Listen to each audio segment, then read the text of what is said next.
الشعار الأبدي، الشعار التاريخي الذي يوحد المغاربة من طنجة العالية للبويرة العزيزة، ودائما على إيقاعات الفولكلور وعلى إيقاعات هذه الأمسية الرياضية نرحب من جديد بكل الحاضرين والحاضرات، متمنين لكم أن تقضوا رفقتنا ومعنا أحد من أمتع اللحظات. الآن أدعو السيد رئيس جمعية الأمال للتنمية لإلقاء كلمة بهذه المناسبة، فليتفضل مشكورا. والسلام على أشرف المرسلين. باسمي وباسم أعضاء جمعية الأمل نرحب بكم جميعا أيها الضيوف الكرام في حفل اختتام الدوري المحلي لكرة القدم الذي نظمته الجمعية بمناسبة عيد الأضحى المبارك تحت شعار الرياضة أداب وأخلاق. وكل الترحيب للحضور الكرام باسمي وباسم جميع أعضاء المكتب المسير وجميع المتطوعين والمنخرطين في هذا الدوري.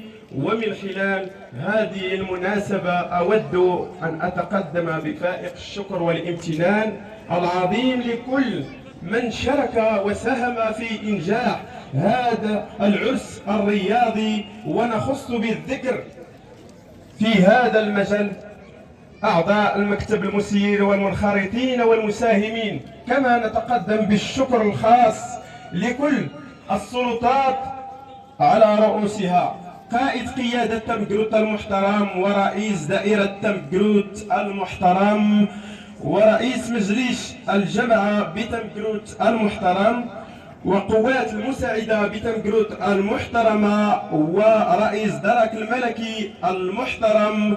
ولن ننسى أن نشكر كل الجمعيات على المجهودات الجبارة التي قامت بها في إنجاح هذا العرس الكروي البهيج، وكل الفرق المشاركة في هذا الدوري المحلي بتزروط.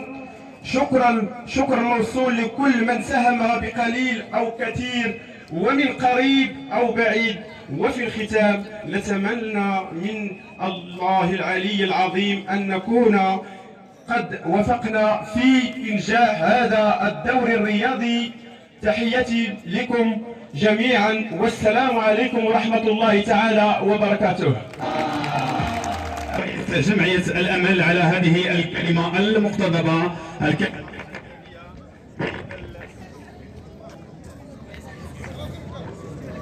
تحت تصفيقاتكم أنادي على مجموعة دقة الصيف وولاد بوينتو في بفقرات فنية من الفولكلور الشعبي المغربي تحت تصفيقاتكم.